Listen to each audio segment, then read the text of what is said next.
இன்னைக்கு நாம பார்க்க போற டாபிக் என்னன்னா பிஃபோர் லோ ஜிஐ ரைஸ். ஓகேவா? ஜிஐ ரைஸ்னா என்ன?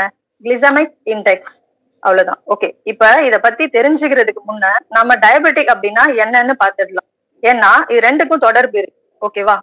டயபெட்டிக் அப்படின்னா என்னன்னா, நீங்க சாப்பிடுற சாப்பாட்டுக்கு தேவையான இன்சுலின் உங்க கணையத்துல உற்பத்தி செய்யலன்னா, அல்லது உற்பத்தி செய்த இன்சுலின் இந்த உடம்புல உள்ள செல்கள் ஏத்துக்கலன்னா அதுக்கு பேர் தான் டயபெட்டிக்னு சொல்லிட்டு நம்ம பேர் சொல்றோம். அப்ப வந்து என்ன ஆகும்னா, உங்க ரத்தத்தில் சர்க்கரையோட அளவு அதிகரிச்சு உங்களுக்கு சிவியர் டயபெட்டிக்கா, இன்சுலின் ரெசிஸ்டன்ஸ்னா என்ன, சிண்ட்ரோம் எக்ஸ்னா என்னன்னு பார்க்கலாம். இன்சுலின் ரெசிஸ்டன்ஸ்னா என்னன்னா செக்ரிகேஷன் ஹார்மோன். ஓகேவா? சர்க்கரைன்றது என்னன்னா அது ஒரு குளுக்கோஸ். அந்த குளுக்கோஸ வந்து ஒரு செல்லுக்குள்ள அனுப்புறது இல்லைன்னா அது கொழுப்பா சேமிக்கிறது தான் அதுக்கு நம்ம சொல்றோம். அப்படின்னா செல்லுக்குள் போலன்னா அது கொலஸ்ட்ராலா கன்வெர்ட் ஆகு பண்ணுது அப்படின்னு தான் அர்த்தம். அதாவது நம்ம உடலே நம்ம இன்சுலினை அப்சர்வ் பண்ற திறமையை குறைச்சு அதுக்கு அதிக இன்சுலினை உருவாக்கிட்டே இருக்கு. சோ ரத்தத்துல சர்க்கரையோட அளவை அதிகரிக்கும் போது கணையம் என்ன செய்யறாருன்னா இன்சுலினை உற்பத்தி செய்யுது. அது பீட்டா செல்கள் சர்க்கரையை கட்டுப்படுத்த அதிக இன்சுலின் உற்பத்தியை கட்டாயப்படுத்துது. அதாவது உங்க செல்கள் வந்து இன்சுலினுக்கு சரியா ரெஸ்பான்ஸ் பண்ணல அப்படின்னா என்ன ஆகும்? ரத்தத்துல குளுக்கோஸ் லெவல் அதிகரிச்சுட்டே போகும். அப்படி போகும்போது கணையம் வந்து அதிகமா இன்சுலினை உற்பத்தி பண்ணும். சரிங்களா? இதுதான் வந்து இன்சுலின் ரெசிஸ்டன்ஸ். நெக்ஸ்ட் சிண்ட்ரோம் எக்ஸ்னா என்னன்னா, தமனிகள்ல வீக்கம் அதிகமா ஏற்படும். ரெண்டாவது ஹை பிளட் பிரஷர் இருக்கு. அடுத்து HDL கம்மியா இருக்கிறது. அடுத்து LDL அதிகமா இருக்கிறது. அதுக்கப்புறம் ட்ரைசைக்ளர் அதிகமா இருக்கும் போது பேட் கொலஸ்ட்ராலா அது கன்வெர்ட் ஆகுது. எப்படின்னா ட்ரைசைக்ளர்ன்றது என்ன? ரத்தத்துல இருக்கிற மிதக்கும் கொழுப்பை நம்ம சொல்லலாம். அதாவது அது பேட் கொலஸ்ட்ரால், அது வந்து அதிகரிக்குதுன்னு சொல்றாங்க. ஓகே, HDLனா நமக்கு தெரியும் நல்ல கொழுப்பு கம்மியாக இருக்கும். LDLனா கெட்ட கொழுப்பு அதிகமா இருக்கும். அது மட்டும் இல்லாம உடல் எடை அதுவே எடை போடுறதுக்கு ஒரு வாய்ப்பா அமையுது. நெக்ஸ்ட் வந்து சிண்ட்ரோம் எக்ஸ் வந்து பல வருஷமா இருக்குன்னா கணையத்துல இருக்கிற பீட்டா செல்கள் வந்து அதிக அளவு இன்சுலினை உற்பத்தி பண்ணும் போது அப்ப ஆட்டோமேட்டிக்கா சர்க்கரையோட அளவு அதிகரிக்கும். சோ இதுக்கு நாம என்ன செய்யணும்னா, கிளிசமிக் ரேட் கம்மியா இருக்கிற கார்போஹைட்ரேட், புரோட்டீன், கொலஸ்ட்ரால் கரெக்டா எடுத்துக்கணும். இதுல வந்து யூரோப்ல இருக்கிற யூனிவர்சிட்டியில ரிசர்ச் பண்ணிருக்காங்க. என்னன்னு சொன்னா 5100 டைப் 2 டயபெட்டிக் இருக்கிற பேஷண்ட் வந்து எடுத்து அவங்களுக்கு கிளிசமிக் தெரப்பி கொடுத்து ரிசர்ச் பண்ணிருக்காங்க. இந்த கிளிசமிக் தெரப்பி அவங்களுக்கு கொடுக்கும் போது அவங்க டைப் 2 டயபெட்டிக்ல இருந்து குறைவானதை கண் கூட பார்த்திருக்காங்க.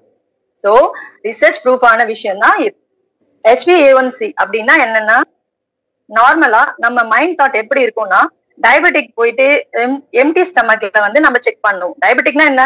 எம்டி ஸ்டமக்ல போய் நம்ம செக் பண்ணணும், சுகர் இருக்கா இல்லையான்னு சொல்லிட்டு சொல்லுவாங்க. அப்படின்றத நம்மளோட தாட்டா இருக்கு. ஆனா அப்படி செய்யக்கூடாது.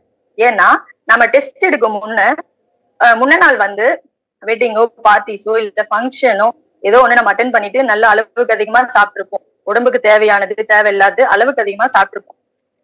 அதுக்கப்புறம் வந்து நம்ம பாத்துக்கலாம் அப்படின்னு சொல்லிட்டு. ஆனா அப்ப குளுக்கோஸ் லெவல் வந்து அதிகமா தான் காட்டும். பட் HbA1c வந்து என்னன்னா, உங்களோட எம்டி ஸ்டமக்க நம்ம செக் பண்ற குளுக்கோஸ் அதோட 3 month ஆவரேஜ் தான் HbA1cன்னு நம்ம சொல்றோம். இதுதான் வந்து சரியான அப்ரோச். நம்ம கம்யூனிட்டில டெஸ்ட் எடுக்கிற வரைக்கும் டயபெட்டிக் இருக்கா, ப்ரீ டயபெட்டிக் இருக்கா அப்படின்னு செக் பண்றது அவர் சொல்லியிருக்காரு. எப்படின்னு நம்ம தெரிஞ்சுக்கிறதுன்னு நான் சொல்றேன், சிம்பிளா சொல்றேன். ஓகேவா? லெஸ் தென் 5.7 இது வந்து இருந்ததுன்னா நம்மளுக்கு டயபெட்டிக் இல்ல. ஓகேங்களா? அடுத்து 5.7 to 6.5 அதுக்குள்ள இருக்கு அப்படின்னா ப்ரீ டயபெட்டிக்ல இருக்கு நம்மளோட லெவல். ஓகே, அதுக்கப்புறம் 6.5 அபவ் இருந்தா டயபெட்டிக் இருக்கு அப்படின்னு கன்ஃபார்ம் ஆகுது. லேட்டா சாப்பிடுறது, லேட்டா தூங்குறதாலதான் டயபெட்டிக்கே நமக்கு தட்டி எழுப்பி வாங்க அப்படின்னு சொல்லிட்டு நம்ம கூப்பிடுற மாதிரி எதா இருக்கும். சோ நம்ம என்ன பண்ணணும்? என்ன சொல்றாரு சசி ப்ரோ? நம்ம சீக்கிரமா சாப்பிடணும், பசி எடுத்தா சாப்பிடணும், சீக்கிரமா தூங்கணும். ஓகேவா?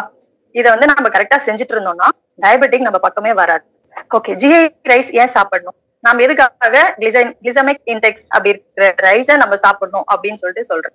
நம்ம சாப்பிடுற சாப்பாட்டுல இருக்கிற குளுக்கோஸோட அளவு வச்சுதான் இண்டெக்ஸ் குறைக்கிறாங்க. ஓகே, நம்ம குறைந்த அளவு ஜிஐ இருக்கிறத சாப்பிடும் போது கம்மியா இருக்கிறத சாப்பிடும் போதும் டயபெட்டிக் வந்து கண்ட்ரோலா இருக்கு. அது மட்டும் இல்லாம நம்ம சாப்பிடுற சாப்பாடு வந்து ரத்தத்துல இருக்கிற குளுக்கோஸை வந்து மெதுவா கலக்கும்.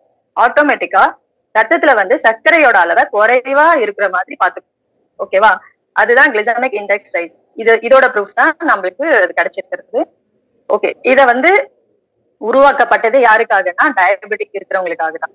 ஆந்திரால இருக்கிற யூனிவர்சிட்டியில சோனா மசூரி அண்ட் ஜப்பானியா அரிசியும் சேர்த்து கிராஸ் பண்ணி தான் ஹைபிரிட் ரைஸ் தான் நம்மளுக்கு உருவாக்கி இருக்காங்க. ஓகேவா?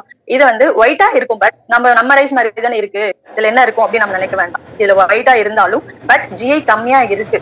இந்த இது ரத்தத்துல சர்க்கரையோட அளவை குறைவா போய் சேர்க்கும். ஓகேங்களா? அது மட்டும் இல்லாம டேஸ்ட்ல எந்த லெவல்லையும் குறைவில்லை, நல்லாவும் இருக்கும், ஹெல்த்தியாவும் இருக்கு. ஃபைனலி மேஜர் பார்ட் என்னன்னா, low blood sugar level, good for heart, increase fitness and loose weight. பிஃபாக்ட் லோ ஜிஐ ரைஸ்ல கிடைக்குதுன்னா really so much of happy. Thank you so much.